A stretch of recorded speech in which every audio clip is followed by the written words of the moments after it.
Creo que ustedes no me quedé tan atrasada. ¿Me puede alguien confirmar qué es lo que nos toca? ¿Terminamos hemoglobina y nos toca hematocrito o nos quedamos un poquito más atrasados? Díganme ustedes.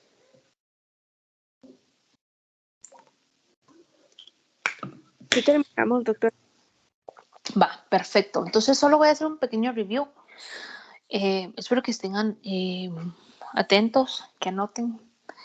Va a ser muy importante, bueno, todas las que son muy importantes y a veces un poco repetitiva, pero espero que ustedes entiendan estos conceptos y cuando vean una hematología, pues obviamente no se pierdan, ¿verdad? Entonces, como primer punto, en los glóbulos rojos, me voy a ir aquí,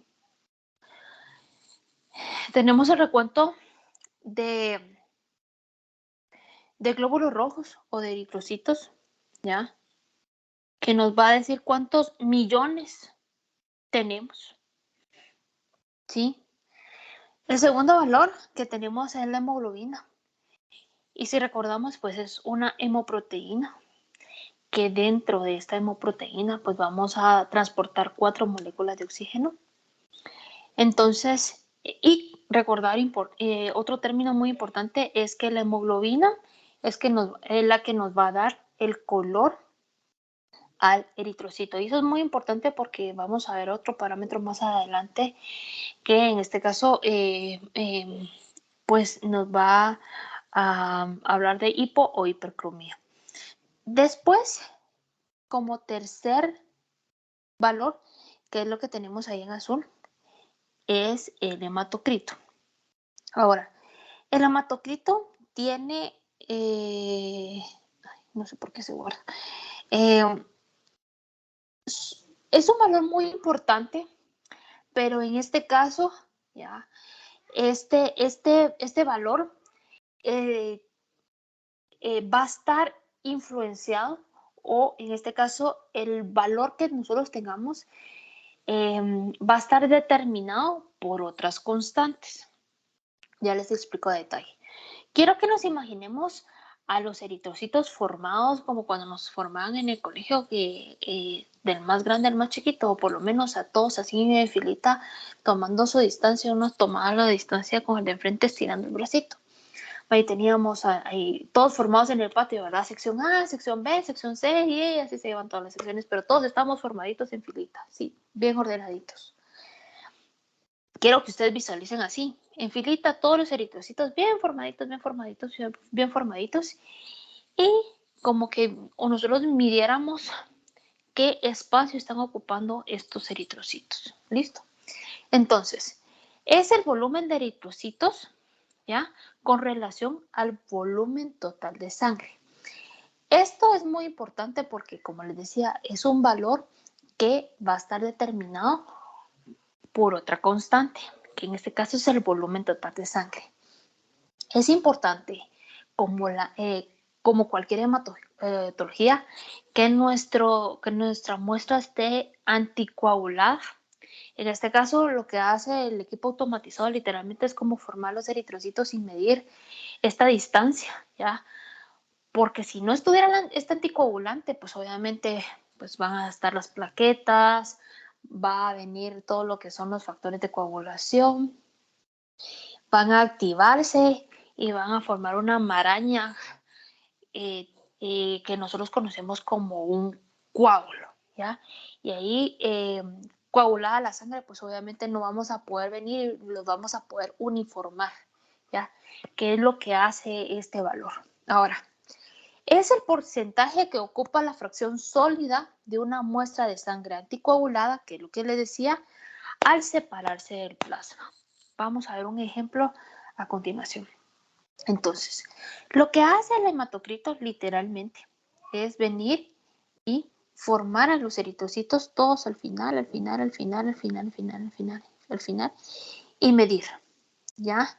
Pero en este caso va a hacer esta medición con relación al volumen total, ¿ya? De sangre. Y que en este caso, pues obviamente, el plasma es un valor que va a variar dependiendo de varias circunstancias. Por ejemplo, si el paciente tuvo importantes pérdidas, ustedes imagínense en la emergencia de la pediatría, los pacientes que llegan por vómitos y diarrea, que están deshidratados, este volumen pues obviamente va a estar disminuido. Ya el paciente está deshidratado y en este caso esta constante va a variar. ¿ya? Entonces, es por eso que en pacientitos que están deshidratados vemos los pacientitos hemoconcentrados, ¿ya?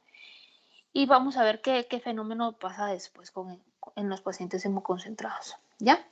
Entonces, es por eso que este valor es un valor que cambia porque son dos dimensionales que están en juego.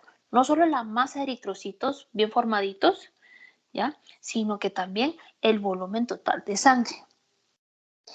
Su cifra depende no solo del número de eritrocitos, no solo depende de los eritrocitos que tenemos formados, sino también de su forma y tamaño. O sea que no es lo mismo formar eritrocitos todos aquí, perdón, que midan lo mismo, ¿ya? Que eritrocitos que unos sean así y otros sean eliptocitos y otros sean los eliptocitos los formemos aquí y que tengamos unos reticulocitos y reticulocitos. Entonces, este es otro dato muy importante. Que alteraciones en la forma y el tamaño del eritrocito me va a cambiar pero va a ser otro factor muy importante a la hora del resultado del hematocrito. Ay, perdón, no sé por qué me está guardando cada vez que escribo en la pantalla. Entonces, si ustedes no tuvieran el valor del hematocrito, pero sí tienen el valor de la hemoglobina, ¿ya? Ustedes pueden venir y multiplicar el valor de la hemoglobina por 3 y les va a dar una aproximación bastante cercana al valor del hematocrito, ¿ya? No es que el valor les vaya a salir exacto, pero pues hay una diferencia de más o menos 3. Por ejemplo, aquí voy a ponerlo en verde. 11.90 de hemoglobina. No sé si ustedes tienen ahí una calculadora, pero 11.9 por 3 da 35.7. Y aquí lo que me reportan es 36.6. 35.7 a 36.6 está bastante cercana. Entonces, si no tienen ustedes el valor del hematocrito, miren, porque me está guardando cada vez que hago algo. Perdón ahí.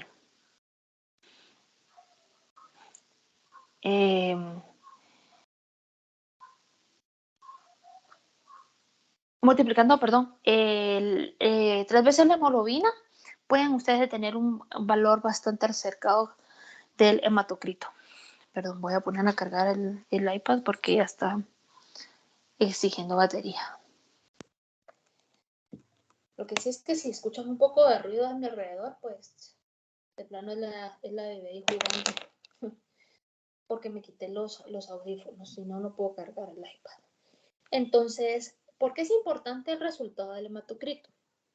Porque valores por debajo de la normalidad obviamente nos indica anemia y obviamente esto está relacionado en conjunto con el recuento de glóbulos rojos. Obviamente eso me va a repercutir en los valores de hemoglobina y definitivamente en el hematocrito. La hemodilución y hemoconcentración, o en este caso la hemodilución y deshidratación, obviamente son dos términos que nos hablan del estado de la volemia en general del paciente, porque obviamente un paciente deshidratado, ¿ya? Hay una pérdida importante de volumen, y un paciente hemodiluido, o lo que conocemos, o lo que nosotros a veces decimos que el paciente está encharcado, ¿verdad? Son dos determinantes muy importantes en este caso, cuando pues venimos y medimos esta relación volumen de eritrocitos versus volumen total de sangre.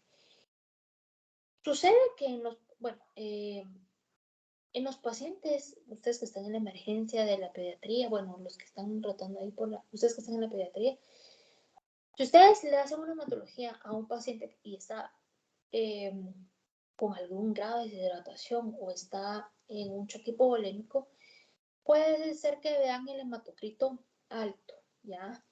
Y no es que el paciente esté poliglobólico, sino que perdió una importante cantidad de volumen, ya sea por pérdidas gastrointestinales, ¿ya? Y, o por cualquier otra causa de que han sido las pérdidas. Y pues en este caso, pues este volumen de eritrocitos versus volumen total de sangre se va a ver alterado. Y pues obviamente este valor va a estar muy elevado o alto, el del hematocrito.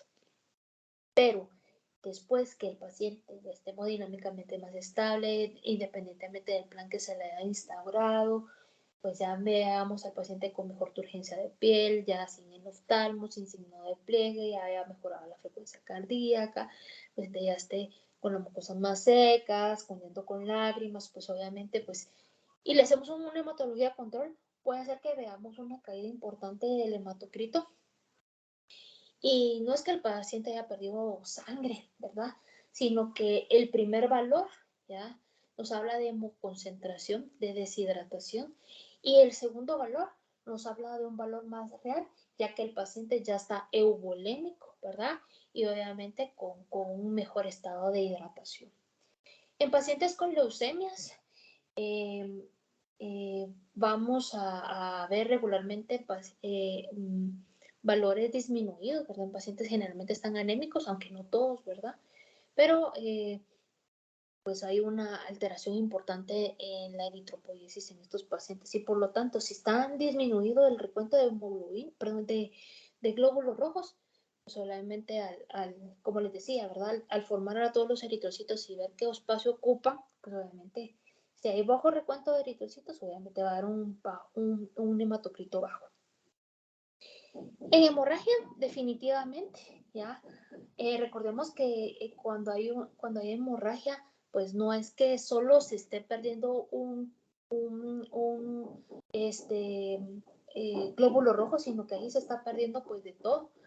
Se está perdiendo pues el paquete globular completo, ¿verdad? Un paciente con una hemorragia, por ejemplo, una fractura expuesta, está perdiendo ahí plaquetas, glóbulos blancos, plasma, ¿verdad?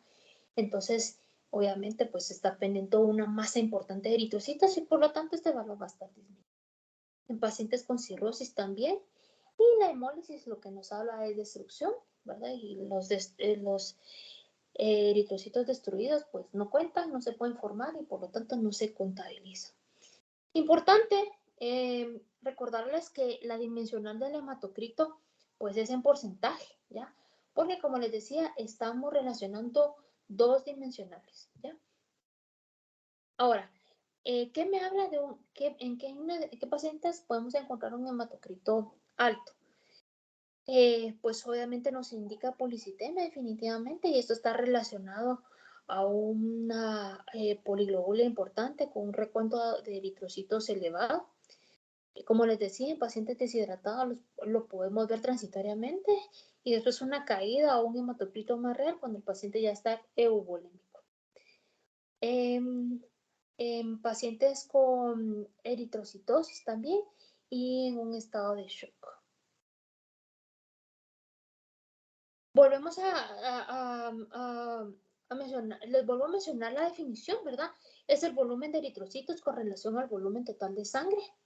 Es el porcentaje, y por eso la dimensional del hematocrito es en porcentaje, ¿verdad? Que ocupa la fracción sólida al separarse del plasma. Ahora quiero que vean dos ejemplos acá. Perdón que si es por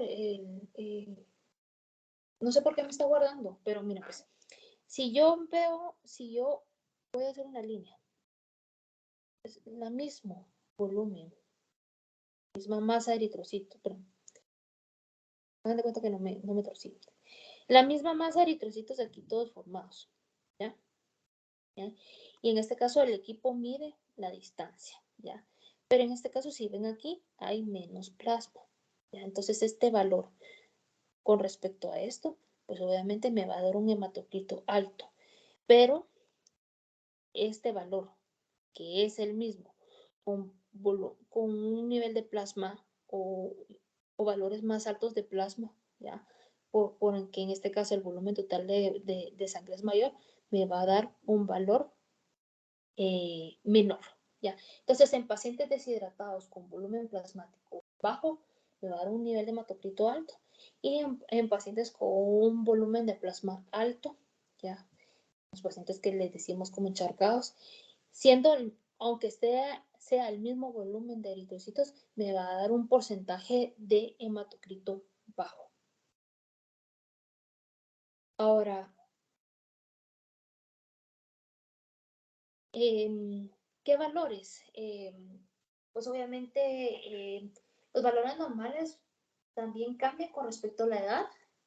En el neonato, pues lo normal es de 55 a 68. Recordar que en los primeros días de vida, ¿no?, el neonato se está adaptando a una vida extrauterina. Obviamente se está adaptando a la alimentación que le proporcione la madre, ya sea por lactancia materna o por fórmula maternizada. Lo normal es que en los primeros días de vida el bebé pierda un 10% de su peso corporal, su peso de nacimiento, ¿ya? Es lo normal, pues obviamente nosotros como pediatras tenemos que estar pendientes que, pues lo normal, preferentemente que no se pierda, y si se pierde, pues solo sea un 10%, ¿ya? Recordemos que aquí hay que también tener en consideración si es mamá primigesta o multípara, que cómo estar alimentando al bebé, si es lactancia materna, si hay una buena posición de agarre, ya, si la mamá pues no tiene alguna grieta y eso le está costando pues alimentar al bebé, que también se está agarrando, ¿verdad? Y eso son varias cosas que hay que tomar en consideración, ¿verdad? Si pues el paciente pues si está con adecuada ropita a la temperatura que hay, o tiene mucha y se está o está sudando un montón, ¿verdad? Para poder termorregular, o en este caso o tiene mucha escasez de ropita y está pues necesita más ropita y por lo tanto está perdiendo temperatura y también está tratando de termorregular. Entonces hay que tener en consideración muchas cosas, y por eso que el neonato pues puede estar un poquito deshidratado. Obviamente tenemos que nosotros como pediatras estar pendientes que eso no suceda, ¿verdad? Pero es por eso que el valor del hematocrito en los primeros días de vida pues tiende a ser un poquito más alto. Ya en la primera semana pues obviamente ya el bebé ya agarra un poquito más de práctica con respecto a la alimentación, y eso tendría que ir, pues es por eso que ya el valor de hematocrito va mejorando, ¿ya? Eh, Siempre, ¿verdad? Cuando ustedes van a revisar a un recién nacido, ¿verdad? Los signos vitales van a ser muy importantes, ¿ya? Y aquí, pues ya que ustedes están en pediatría, pues preguntarle a la mamá, pues la técnica de cómo se alimentando al bebé, cuántos pañales está manchando con pupito, cuántos está orinando, ¿verdad? Cuántas veces le está dando al bebé, con qué, o sea, con cuántas veces, en este caso la frecuencia y cuánto tiempo, ¿verdad? Que va a ser muy importante, principalmente para que no se nos deshidrate el bebé y después no encontramos a esos pacientitos con deshidratación hipernatrémica en la emergencia, ¿verdad? Así que es muy importante todo ese plan educacional. Pero eso es lo que sucede con el hematocrito en la primera semana de vida. Al mes lo normal es de 37 a 49. A los 3 meses, de 30 a 36, esto va disminuyendo. Y no sé si se recuerdan lo que les decía, ¿verdad? Que también estos valores están muy amarrados a lo que era el clampeamiento temprano, tardío del cordón umbilical, ¿ya? Y que también esa disminución se da porque los eritrocitos que la mami le pasaron a sus bebés ya se están destruyendo, y que en este caso pues el hígado del feto pues ya no está produciendo eritrocitos, sino que es la médula ósea, y en ese caso pues la médula ósea tiene que despertar a producir sus eritrocitos, y tenemos la transición, para que lo recuerden, de la hemoglobina fetal a la hemoglobina del adulto. Ahora, siempre, ¿verdad? Cuando relacionamos sexo femenino con sexo masculino, definitivamente en el varón adulto, pues obviamente el valor de hematocrito es mayor que en relación a una mujer adulta. Siempre recordar, es por las pérdidas sanguíneas de la menstruación mes a mes.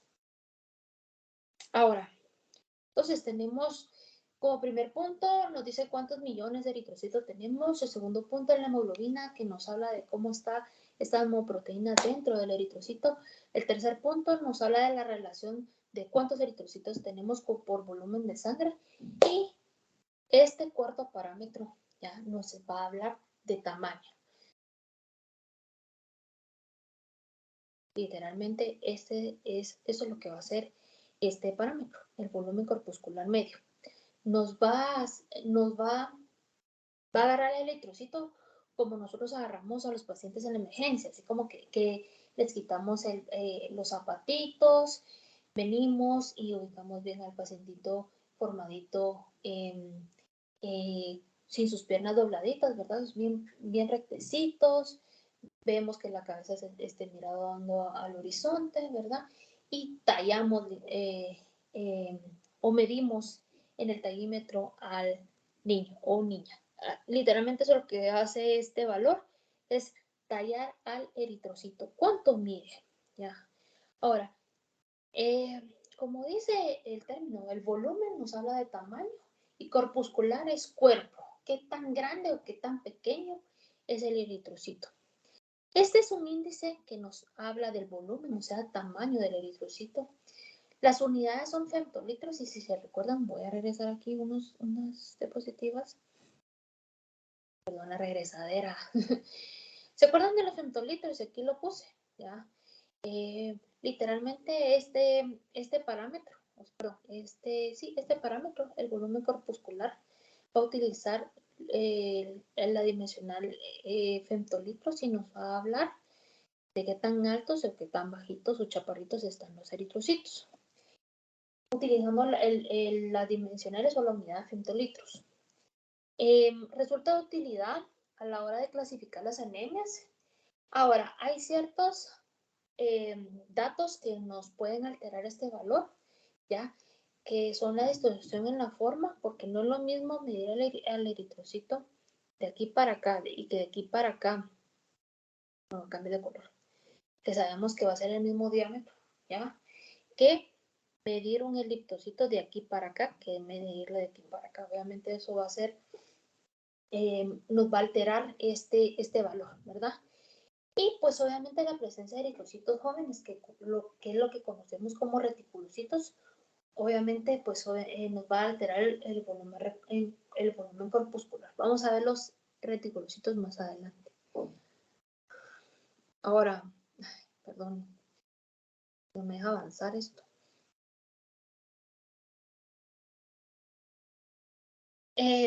Volúmenes corpusculares por debajo de 83 nos habla de microcitosis. Y unos ejemplos es la anemia ferropénica y las talasemias.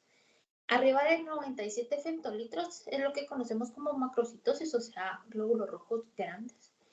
Y lo podemos encontrar en anemias por deficiencia de vitamina B12 y folatos, que es lo que conocemos como anemia megaloblástica, ¿ya? En pacientes con hipotiroidismo, pues que no llevan un control adecuado con su levotiroxina, ¿ya?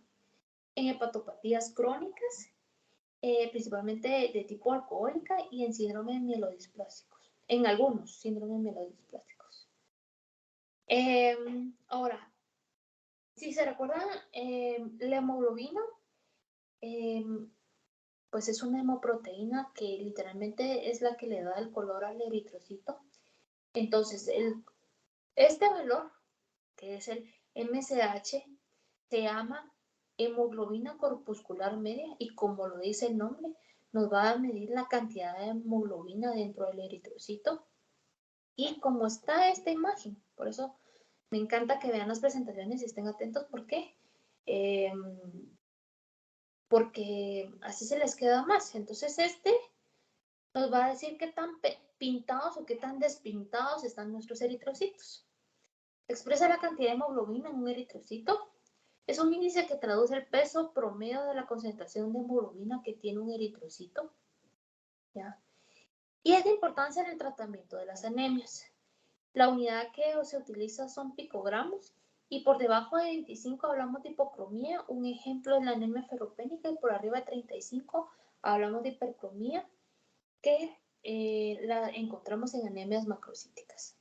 Ahora, en la hematología, no sé si tienen alguna por ahí, existen algunos otros valores que se pueden medir, que en este caso el MCHC, el RDW y el HW.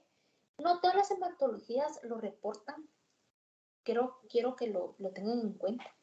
Pero obviamente para poder reportar estos tres parámetros se necesitan equipos automatizados como primer punto y que los equipos puedan contar con radio láser. En el primer punto de la concentración corpuscular media de hemoglobina, lo que hace es que mide la concentración promedio de hemoglobina por eritrocito. Literalmente hace un promedio de la hemoglobina de todos los eritrocitos. El segundo, ya, nos dice el grado de alteración del glóbulo rojo en tamaño, literalmente como que formara los eritrocitos del más grande al más pequeño, y nos habla de qué tanta variación hay de los eritrocitos. Y el último, ya, nos habla de la distribución de la hemoglobina y el eritrocito, si no solo está cuerpada en una parte, sino que sí está bien distribuida la hemoglobina en toda la parte acolchonada del eritrocito, ¿ya? Y lo que nos permite apreciar si hay hipo o hipercromía. ¿Ya? Reticulocitos, a veces algunas hematologías lo reportan, algunas no. Recordemos que los eritrocitos son células inmaduras y a mí me gusta llamarlos como una fase previa al eritrocito adulto. Ya es un eritrocito joven que permanece en la circulación de 24 a 48 horas antes de venir y dar el paso a la madurez. Son como eritrocitos teenager, algo así. Son más grandes, o sea que sin reticulocitos, obviamente, esto va a ser muy importante porque obviamente si pensamos en qué factores se pueden alterar, por ejemplo, el hematocrito se puede alterar porque a la hora de venir y hacer la medición de todos los eritrocitos, ya lo que les decía, poniéndolos en filita, pues obviamente si son más grandes, obviamente me va a ocupar mayor espacio y este valor se va a ver alterado. El número se expresa en porcentaje de la cantidad de eritrocitos, o sea que hace una relación de cuántos reticulocitos hay con respecto al número de eritrocitos. Permite diferenciar entre las anemias hipo o hiperproliferativas. ¿Y por qué es importante encontrar reticulocitos y ver su cantidad? Porque literalmente lo que nos está hablando es si hay o no proliferación de la médula ósea. Es como, por ejemplo, si hay madres, van a haber hijos si van a hijos.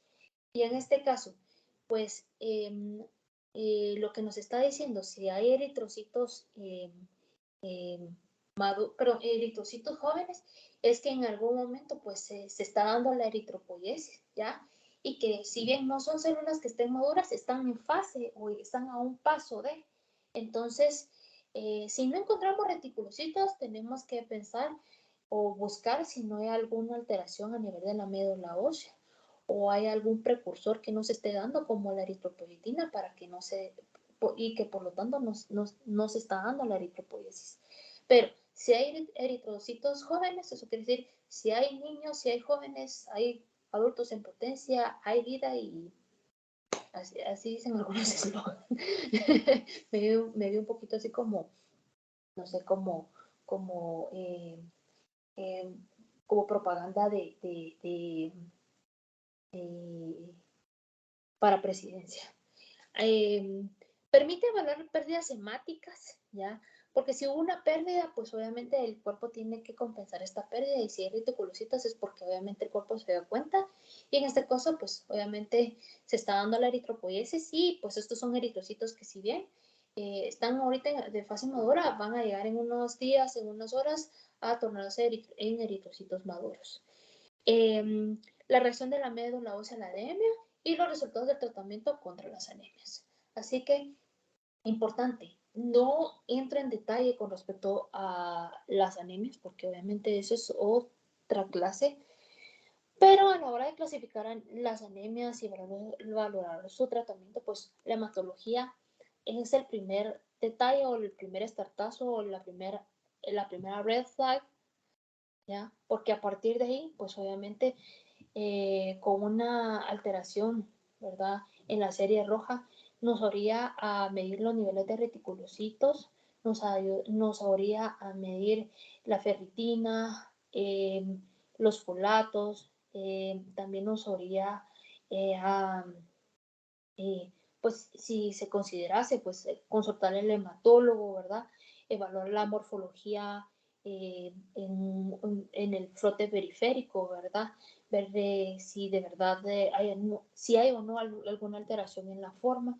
Así que una alteración en la serie roja nos obliga a pedir otros estudios. Ferritina, transferrina, niveles de reticulocitos, la cinética de hierro, ¿verdad? Pues también incluso evaluar si no hay pérdidas, ¿verdad? Lo vamos a ver más adelante, ¿verdad? Un guayaco, ver si no hay también pérdidas a nivel de urinarias. Entonces, si hay anemia, hay que buscar la causa. Listo. Aquí les pongo un cuadrito, ¿verdad? Sobre las etiologías de las anemias para que ustedes lo tengan, ¿ya? Como les digo, no entro en detalle con respecto a las anemias porque lo que estamos hablando es de hematología. Y aquí les pongo un pequeño pues muestrario de lo que es los diferentes tipos de alteración en la variación del eritrocito, alteración en la distribución de la hemoglobina, cómo se ve la hipocromía, ¿verdad? Alteraciones en la forma, ¿verdad? Cómo se ve un acantocito, un esquistocito, cómo se observan también las inclusiones dentro de los eritrocitos y algunas alteraciones en la distribución de los eritrocitos. ¿Ya? Bueno, entonces esto es con respecto a glóbulos rojos. Entonces, re bonito poder entender esto, ¿verdad? Que tenemos en la misma hematología algo que nos dice conteo total. ¿Cómo está la hemoglobina? O sea, ¿qué está pasando dentro de esta bolsita? ¿Ya? ¿Cómo está la relación entre la masa de eritrocitos con el volumen total de sangre? ¿Cuánto miden mis eritrocitos, verdad? ¿Cómo está distribuida la hemoglobina dentro del eritrocito? Y con estos parámetros, pues ya tomar más acciones, ¿verdad? Espero que todo esto les haya abierto bastante el panorama, ¿verdad? Y no solo ir a ver hemoglobina y hematocrito, sino que ir a ver un conjunto de todo. ¿Listo? Y como siempre lo digo, si está alterado, si está bajo, si está normal, nos llama a tomar acciones. A veces sí hay que tomar acciones contundentes, a veces solo tenemos que dar un plan educacional o a veces solo tenemos que ser expectantes y tomar un control más adelante, dependiendo cuál sea el caso, ¿verdad? Ahora, vamos con el último tema. Espero que no les hayan hablado de las plaquetas y si ya les hablan de las plaquetas, pues espero que con esta presentación puedan reforzar un poquito sobre el tema. La presentación es bastante cortita y bueno, ya se van a poder ir a descansar. Listo. Plaquetas. También son conocidas como trombocitos, son elementos formes de menor tamaño en la sangre. Se producen en la médula ósea también, ¿ya? A partir del megacariocito, que es su célula precursora. Literalmente el megacariocito es como la mamá de las plaquetas. A través de un proceso, ¿ya?, de formación llamado trombopoiesis y que también está regulado por una hormona que se conoce como trombopoietina. Esta hormona se secreta en los pulmones y en el riñón, así que en pacientes neumópatas crónicos o en pacientes renales crónicos puede estar disminuida y pues causar una alteración en la trombopoiesis y en estos pacientes están sus valores disminuidos. Un adulto sano puede producir alrededor de 1 por 10 a la 11 plaquetas y los valores normales oscilan de 150 a 350,000 dependiendo de la literatura, pero pues en los valores que nosotros manejamos son hasta 500,000, así que por debajo de 150,000 hablamos de trombocitopenia y por arriba de 500,000 hablamos de trombocitosis. Presenta una forma biconvexa y mide aproximadamente 3 micras. Su promedio de vida va de 8 a 12 días. Son de vital importancia para la formación del tapón hemostático en las lesiones de vasos y estimulan la coagulación. Lo vamos a ver a detalle en las siguientes diapositivas porque literalmente son las que tiran la red flag para que se dé toda la cascada de coagulación. Si no hay plaquetas que se activen, definitivamente no se va a dar toda la coagulación. Vamos a tener al paciente literalmente desangrándose. Entonces, las plaquetas son destruidas por fagocitosis en el vaso y por células de Kupffer en el hígado. Cuando pues ya cuando ya cumplieron su vida media. Una reserva es almacenada en el vaso y son liberadas cuando se necesitan por medio de la constricción esplénica mediada por el sistema nervioso simpático. Eso es muy importante. Lo que están viendo en la hematología es la cantidad de plaquetas que están en la circulación periférica, o sea, las plaquetas que van ahí nadando por la vida, ¿ya? Pero hay una reserva importante en el vaso, ¿ya? Ahí lo vamos a ver más adelante, ¿verdad? En pacientes con hiperesplenismo, ¿ya? Pueden tener una importante disminución de la cifra total de las plaquetas y es porque literalmente están siendo secuestradas en el vaso, ¿ya? Y como lo vamos a ver, bueno, les voy a decir otra cosa más adelante. Se considera al francés Alfred Donné como el descubridor de las plaquetas, ya que este lo vio por primera vez en un microscopio. Circulan en forma no activa, o sea que van tranquilas por la vida en todo lo que son los vasos sanguíneos, pero tienen gránulos en su interior que al ser activadas liberan diferentes factores almacenados dentro de la plaqueta, que esto va a hacer que se estimulen y se activen las otras plaquetas y en este caso es el punto más importante o el primer paso para lo que es la coagulación. Entonces, lo que les decía, el mecanismo para formar el trombo estable o el trombo plaquetario, ¿ya? Se divide principalmente en 4 etapas. De primero, pues obviamente tiene que haber una lesión del vaso, ¿verdad? El vaso tiene que hay una disrupción de la íntima del vaso, ¿verdad? Y pues empieza la sangre a salir, pero lo que hace de primero es que las plaquetas que estén más cercanas ahí van a detenerse y van a venir y se van a adherir a la pared del vaso. Esto es con todas sus fuercecitas, ya, con esas espículas que tiene, ya, porque obviamente pues se está perdiendo sangre, ya, pero estas plaquetas lo que van a adherir, lo que van a hacer es se van a adherir a la pared del vaso. Y van a pasar de su forma inactivada a su forma activada. Y como les decía yo hace unos segundos antes, ya, van a venir y van a expulsar gránulos que tengan en su interior y esto va a hacer que no solo se activen otras plaquetas, sino que también estas se vayan adhiriendo. Y todo esto va a ser muy importante, ¿ya? Porque esto también va a provocar que se activen los factores de coagulación y se dé lo que es la vía intrínseca y la vía extrínseca de la cascada de coagulación, que lo vamos a ver en su oportunidad cuando veamos tiempos de coagulación. La unión de más plaquetas, obviamente esto va a hacer que se vaya creciendo el trombo, ¿verdad? Y en conjunto con los factores de coagulación, ¿verdad? Vamos a tener de fibrina, fibrinógeno y de último, pues ya la maraña ahí de fibrinógeno, a fibrina, y tengamos toda esa maraña, toda esa red, ya, bien adherido al trombo y este ya se va a estabilizar en la correspondiente lesión del vaso para evitar que se pierda más sangre. Así que, pues nada, cuando ustedes tengan ahí su costrita, sepan que es un gran chance por parte de las plaquetas si no se quitan las costritas.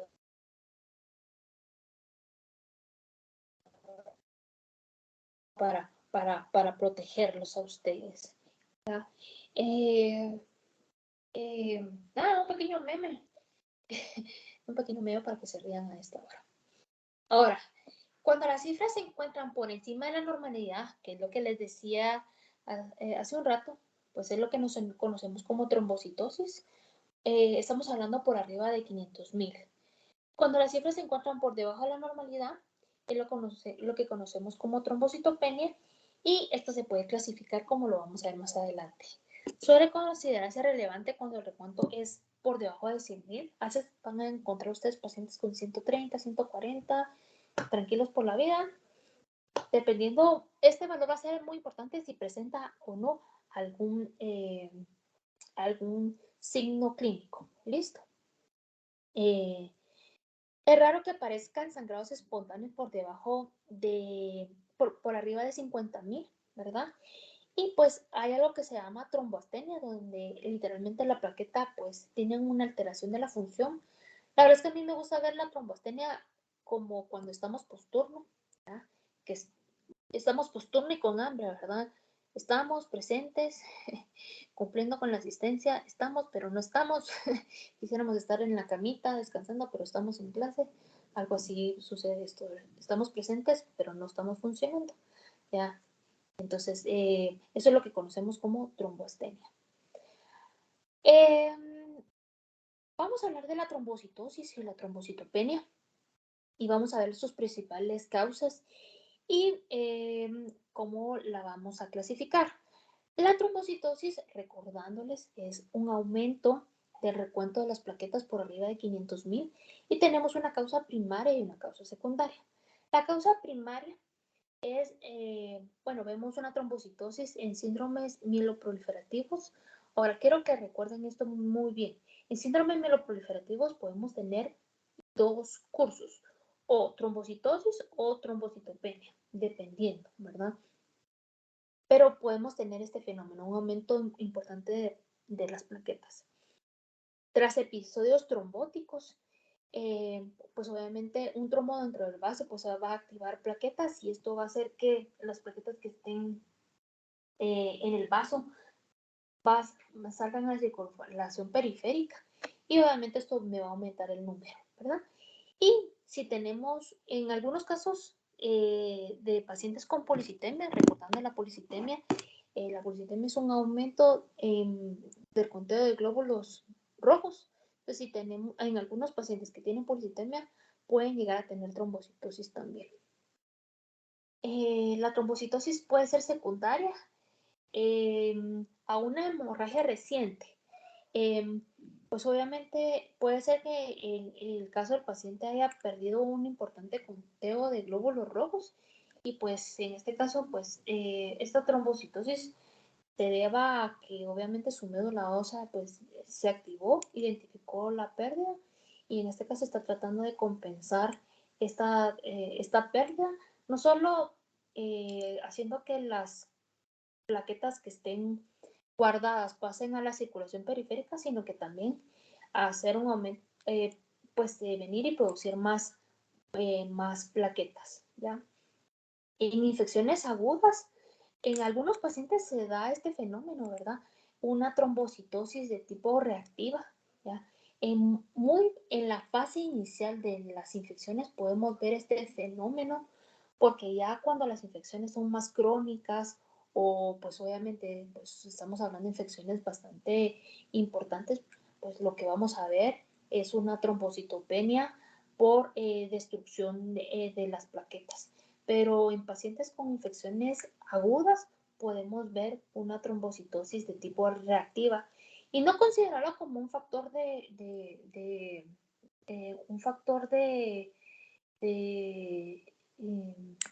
¿cómo es? Un reactante de fase aguda, pero sí por lo menos nos llama pues obviamente nos llama, es como una red flag, ¿verdad? Llama a estar atentos, ¿verdad? A buscar la causa de la infección, ¿verdad? En el posoperatorio de cirugías mayores, ¿se acuerdan que les iba a decir algo, pero yo no se lo dije? Es esto, después de una cirugía mayor, puede haber un aumento importante del conteo de las plaquetas y eso se da por dos fenómenos.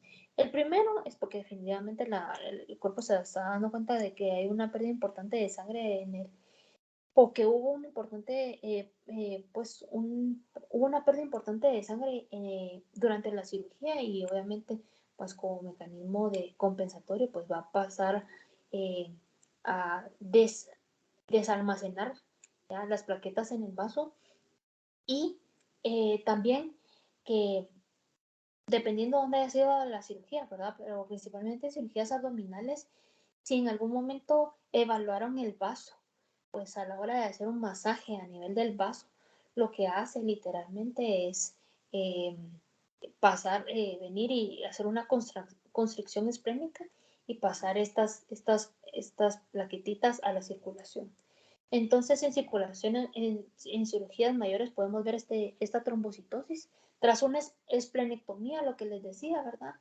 Ya el vaso deja de funcionar, entonces literalmente como que se ordeñara el vaso y todas las plaquetas que estaban contenidas en el vaso van a la circulación periférica y por eso podemos tener una trombocitosis después de una cirugía o después de una esplenectomía. En tumores por enfermedad de Hodgkin, en tumores como enfermedad de Hodgkin también, en algunas enfermedades autoinmunes y en pacientes que están bajo tratamiento con esteroides y que ya desarrollaron un, eh, un síndrome de Cushing. Entonces, ahora, tenemos la trombocitopenia. Ahora, la trombocitopenia se divide en 4, ¿ya? Existen 2 grandes grupos, la central y la periférica. La central es cuando el problema literalmente se da dentro de la médula ósea, ¿ya? Y la periférica, donde pues sí se formó la plaqueta, pero como lo vamos a ver, ya sea que se destruye, se esté perdiendo afuera del cuerpo, ¿verdad? O se esté pues, consumiendo de forma acelerada. Ahora, las trombocitopenias central se divide en dos secciones. La primera donde no hay megacariocitos, o sea, no hay precursores, como les decía. Literalmente los megacariocitos son las madres de las plaquetas, ¿ya? Entonces, el primer grupo de las trombocitopenias centrales es donde no hay megacariocitos, y así como lo dice su nombre, ¿verdad? Es amegacariocítica. Y si recuerdan el prefijo A es sí, entonces literalmente no hay megacariocitos, o sea, no hay madres. Entonces, esto lo que nos habla es literalmente que hay un problema a nivel de la médula ósea, ¿ya? Ya sea, bueno, alguna de las causas es depresión medular por infecciones. Generalmente las infecciones virales me va a dar este fenómeno. No sé si ustedes han tenido algún paciente con dengue. Esos pacientes generalmente están leucopénicos, pero también están trombocitopénicos y pues en ellos pueden ver este fenómeno. En pacientes con VIH, o eso es otro ejemplo, hay una depresión importante del conteo de megacarocitos y por lo tanto no va a haber eritropoiesis. Algunos tóxicos, algunos medicamentos que me afecten la médula ósea me van a dar una trombocitopenia de origen central. Invasión tumoral de la médula ósea, donde ya el tumor esté afectando ya la médula ósea. En las pacientes con anemia plástica, no sé si habrá por allí alguno ingresado, creo que hay un par en cuarto piso. ¿Ya? Recordar que la anemia plástica, a veces este término anemia nos confunde, ¿verdad? Pero en este caso la anemia plástica, pues hay afección de las 3 líneas celulares, donde hay un conteo bajo de glóbulos blancos, un conteo bajo de glóbulos rojos y definitivamente las plaquetas también se van a ver afectadas. Entonces, las 3 líneas celulares en los pacientes con anemia plástica están alteradas, ¿ya? Y en pacientes con mielofibrosis también vamos a tener trombocitopenia de origen central. Ahora, existen las megacariocíticas donde pues sí hay mamás, ¿ya? O sea, sí hay megacariocitos, pero hay afección no solo a nivel de la trombopoiesis, sino también hay una alteración a nivel de la trombopoietina, ¿ya? Y hay componentes muy importantes, ¿ya? Como en este caso, la anemia perniciosa es una deficiencia de vitamina B12, ¿ya? Y en este caso, pues, esta vitamina es muy importante, pues, para, que esté presente, ¿verdad? Y en pacientes con anemia perniciosa podemos tener una trombocitopenia de tipo megacariocítica. En el síndrome de Wiskott-Aldrich, este es una inmunodeficiencia hereditaria, donde, pues, en este caso la trombocitopenia es un factor y pues obviamente pues hay una alteración importante del sistema inmunitario. Y en pacientes con alcoholismo pues nos va a principalmente alterar la función del megacariocito. Ahora, la trombocitopenia periférica, en este caso sí están los megacariocitos, o sea, sí están las mamás, sí se producen las plaquetas, pero hay un problema que ya sea que se estén destruyendo de forma excesiva o prematura, o sea, anticipada, ¿ya? O se estén perdiendo al espacio exterior. Entonces, en las alteraciones periféricas o la trombocitopenia periférica, está la de tipo inmunológico y la tipo no inmunológico. Entre la tipo inmunológico tenemos a la tal conocida PTI, que es la pólvora trombocitopenia idiopática. La PTI, pues obviamente es una, no sé si alguien tiene algún paciente con PTI en la pediatría, ¿verdad? Pero la verdad es que es un trastorno de tipo, pues, autoinmune. Y cuando tenemos un paciente donde solo tenemos afección de las plaquetas, pues tratamos de buscar cuál es la causa, ¿verdad? Tenemos a nuestros pacientitos y nos vamos a ver si no es de origen viral o medicamentoso y nos vamos a buscar todas las causas, ¿ya? Y vamos viendo cómo se van comportando el conteo de plaquetas, ¿ya? Ahora, yo les voy a poner un par de ejemplos, ¿ya? ¿Qué es lo que un par de casitos que yo en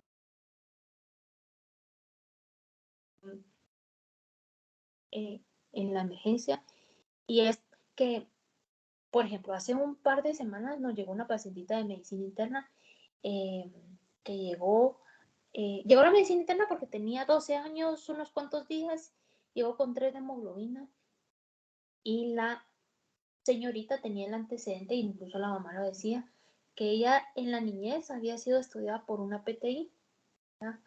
La estudiaron por una PTI y pues después el conteo de plaquetas aumentó y pues no solo ya no le dieron seguimiento, sino que pues la mamá se autodió como caso concluido, como ya las plaquetas habían aumentado, pues la verdad es que ella no le dio mucha importancia a eso y más o menos 5 años después la niña llegó pues casi en un choque hipovolémico a la medicina interna con 3 de hemoglobina y bueno, a estudiarla.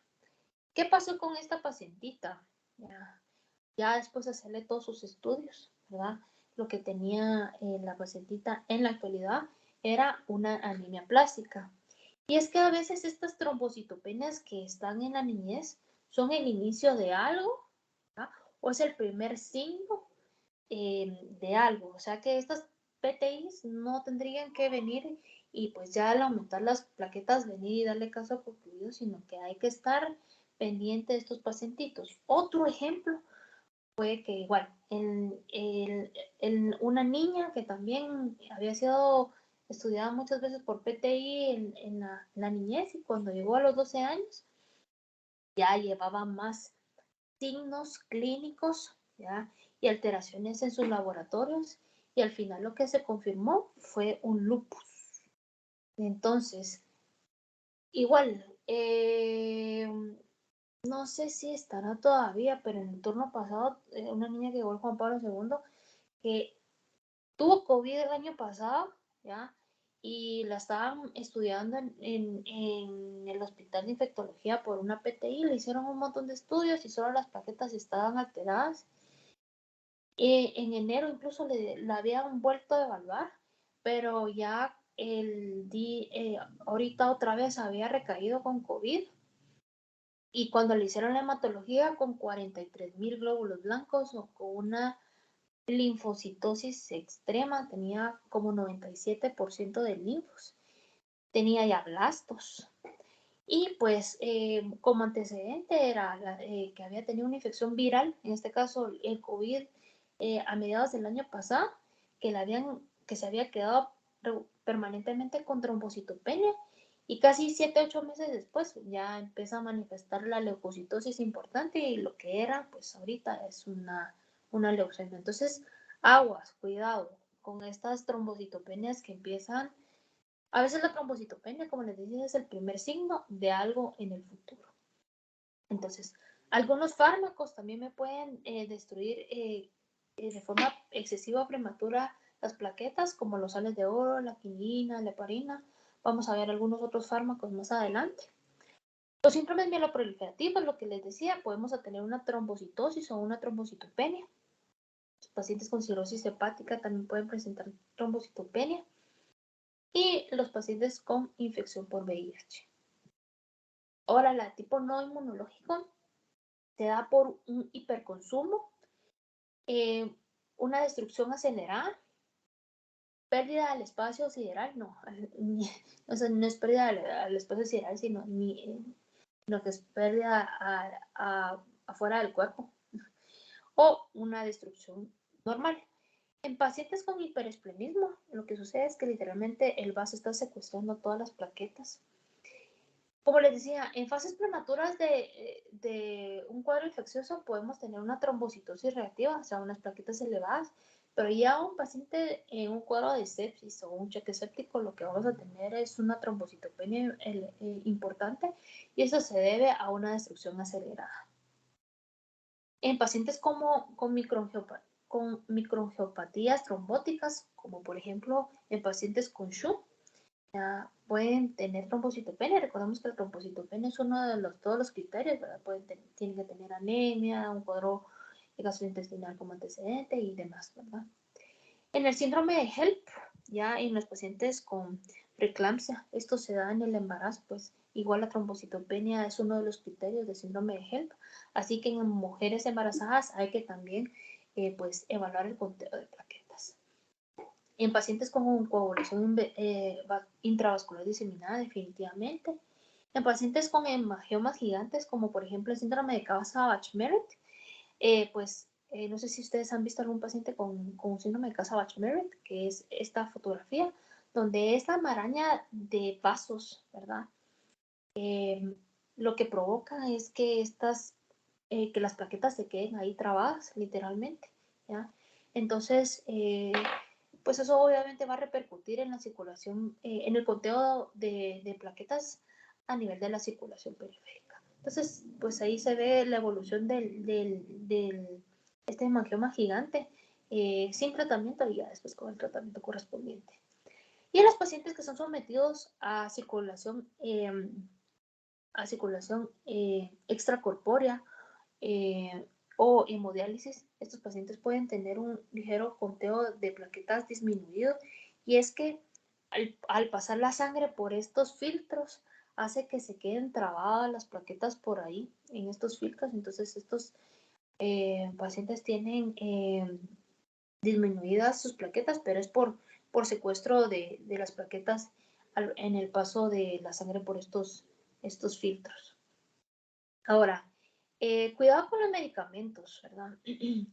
Algunos medicamentos, bueno, si bien la infección puede ser la causa por lo cual el paciente esté trombocitopénico, pero a veces algunos medicamentos perpetúan, agudizan o complican el cuadro actual.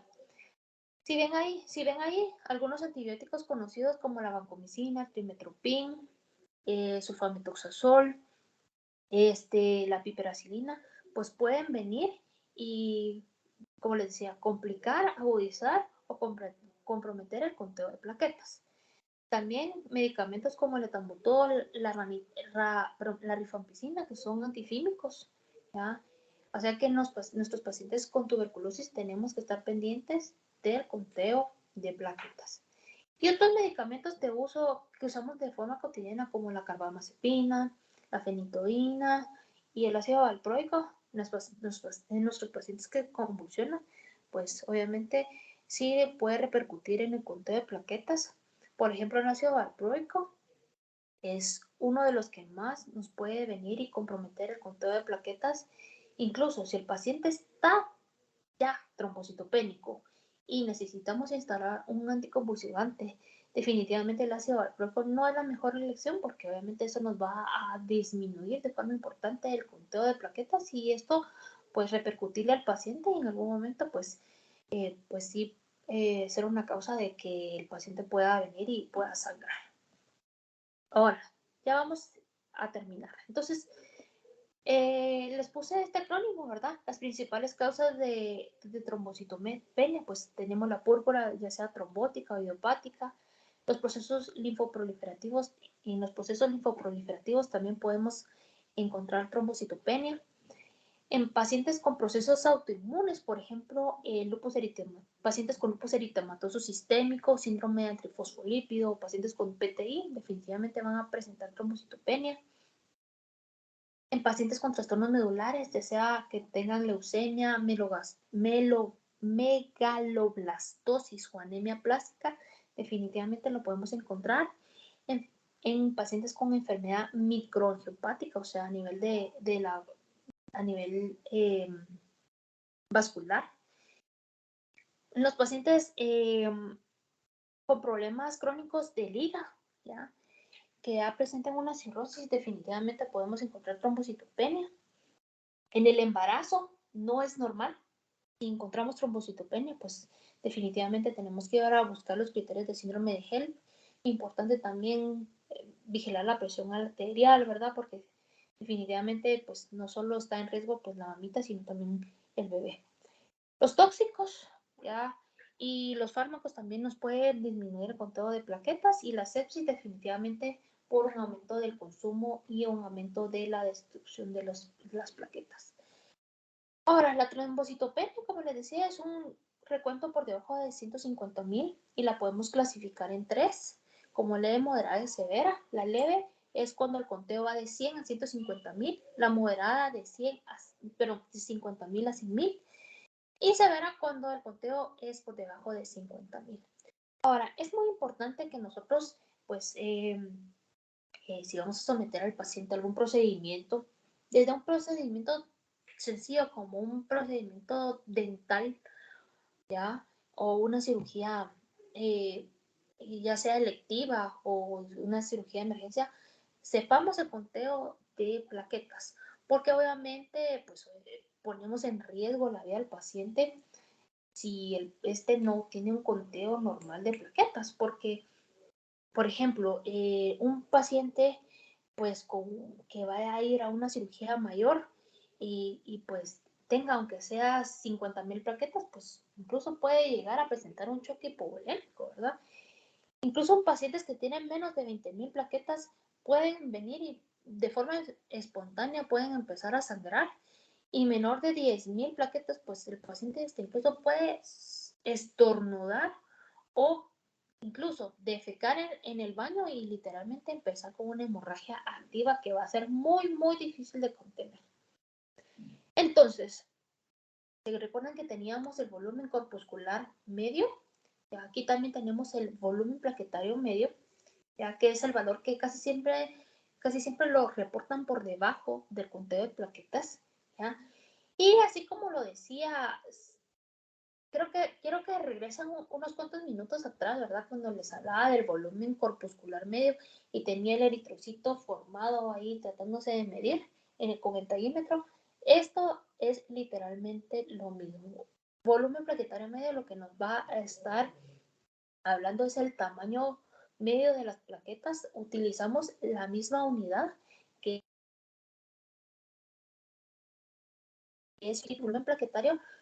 Habla del tamaño de la plaqueta, ya que entre más grande la plaqueta, mayor capacidad de activarse tiene esta y por lo tanto, si tenemos muchas plaquetas de mayor tamaño, pues obviamente están como en espera de ser activadas y esto en algún momento es un riesgo porque obviamente aumenta el potencial trombótico en la persona. Así que un volumen plaquetario alto, pues es un marcador de riesgo de predicción de fenómenos trombóticos. Ahora, de último, cuando ustedes tienen una alteración digamos, con las plaquetas, tienen que ir a ver, ¿será que hay alteración con los glóbulos rojos? ¿Será que también hay alteración con los glóbulos blancos, verdad? E ir, ¿verdad? Haciendo los estudios correspondientes, ¿verdad? En este caso, ¿verdad? El estudio inicial a la hora de que tengamos una trombocitopenia va a ser definitivamente un frote de sangre. Sí, no hay alteración en el conteo de hemoglobina, hematocrito y en los glóbulos blancos. Definitivamente va a ser muy importante ir a evaluar la morfología de la plaqueta. A veces las plaquetas están adheridas y están activadas y definitivamente así no las puede contabilizar el equipo automatizado, ¿ya? Porque lo que va a contabilizar el equipo automatizado es la plaqueta libre, solita, pero si esta está adherida definitivamente no la va a contar. Entonces, a veces se necesita de un estudio como un frote periférico para ver si realmente lo que se está diciendo la hematología es lo que está, es un conteo real, ¿verdad? A veces hay que hacer un conteo manual a través de un microscopio, ¿verdad? Si la morfología también del eritrocito es normal, igual de la plaqueta, pues hay que considerar si no hay un fármaco que nos esté alterando el conteo de plaquetas, si no es una infección activa, ¿ya? Si no es un proceso autoinmune o si no es algo de tipo congénito, ¿ya? Pero pues definitivamente si el conteo de plaquetas está alterado en conjunto con el conteo de glóbulos rojos y glóbulos blancos, definitivamente esto nos llama a consultar oportunamente con el hematólogo, ¿ya?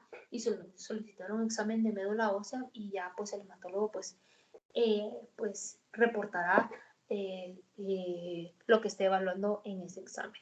Listo. Entonces, bueno, esto es, ¿verdad? Ahora sí, ahora sí entienden un poquito estos memes, ya, porque ahora ya saben que es un neutrófilo y por qué se llama neutrófilo. Estudien. La verdad es que yo les digo a todos que el arte de los laboratorios es como cuando ustedes agarraron por primera vez un vehículo. No sé si todos manejan, ¿ya? Pero yo les he de contar mi experiencia que la primera vez que mi mamá me enseñó a manejar, pues ella ya quería que yo metiera, pues, sacar el carro en primera, porque era mecánico, ¿verdad? Que hiciera cambio a segunda, ¿ya? Y incluso que diera una vuelta en U. Imagínense, mi mamá pues tenía mucha fe en mí, pero la verdad es que nomás empecé a sacar el carro, la verdad que empezó las empecé literalmente a descabezar porque me empezó como a tranquear el carro, ¿verdad? Y yo la seguía viendo en lugar de dar mi camino para enfrente. Mi mamá y mi hermana descabezadas, literalmente ahí. Pues obviamente eso ya no sucede en la actualidad. Ya son muchos años manejando, pero a lo que voy es, la práctica ha sido muy importante, ¿verdad? Ya segundo, tercero, cuarto, quinta clase de manejo, pues fui dominando el tema y pues obviamente no es que sea Schumacher o Hamilton, pero ya pues soy un as en el volante. Entonces, lo mismo con ustedes, ¿verdad? Practiquen, practiquen, practiquen, estudien, ¿ya? Para ir dominando el tema, ¿ya? No es fácil, pero creo que vale la pena estudiar bastante sobre el tema porque en sus manos puede estar encaminar al paciente hacia un diagnóstico certero, en sus manos está poderle dar un tratamiento oportuno o si no, pues, o dependiendo, ¿verdad? A veces solo hay que ser expectantes o a veces solo hay que hacer un control o, bueno, dependiendo cuál sea el caso, ¿verdad? Pero estudien para la vida, estudien por sus pacientitos porque definitivamente valen la pena. Y nada, espero que les haya gustado estas 3 clases y nada, que esto es así, no la vamos a pasar todo el semestre estudiando y estudiando. Y de último, ¿verdad? Como les decía, ¿verdad? La otra semana tienen examen corto. No definido si de primero van a tener examen corto después la clase o de primera clase después el examen corto. Pero pues sí, nos vemos. Estas son las 2 actividades de la próxima semana. La próxima semana empezamos con examen de orina. Y el tip es que yo en los exámenes cortos les pregunto teoría y en examen parcial vemos casos. Así que estén pendientes de la página de Instagram. ¿Listo? No sé si alguien tiene una duda. Si no, pueden a descansar a su casita. Doctora, disculpe, Con al final gusto. sí nos van a dar estas presentaciones. Ah, qué buena pregunta. Eso me hace pensar que no has revisado tu correo porque ya tienes varios días de tener No esa tengo las notificación notificaciones en tu encendidas. correo. Ah, Lo está que bien, pasa gracias. es que como aclaración importante es que Araceli me mandó los correos de todos, pero son los correos de la universidad. Así que en el correo de la universidad, ahí está la clase. Les envié glóbulos rojos y plaquetas en un mismo correo. Después volví a reenviar solo glóbulos rojos y después solo plaquetas. Así que revisen su correo de la universidad. Yo sé que tal vez no es como que es el correo que revisen todos los días, pero ahí está. Ahí, pero esos son los correos que me envió Araceli. Así que revísenlo. Si no les llegó, escríbanme, porque puede ser que esté mal escrito o haya la necesidad de reenviárselo. Pero, porfa, revisen sus correos y cualquier cosa estoy para servirles. Y otra sugerencia, vayan poniendo al día esa bitácora. La bitácora les va a ir ayudando ahí con su día a día, ahí en los turnitos, en el servicio. Así que empiecen a hacer su bitácora bien bonita porque va a ser un recurso que si se dan cuenta les va a servir un montón. Cuando les digan causas de trombocitopenia central, causas de trombocitopenia periférica, y así ustedes van a ir si ya se lo saben, enhorabuena, pero si se les olvida unas cuantas, a revisar su libretita, listo. Entonces, si no tienen ninguna duda, les mando un gran abrazo. Descansan a los que están a los que no tienen turno y los que están el domingo de turno, nos vemos por ahí en la emergencia de la pedia. Listo.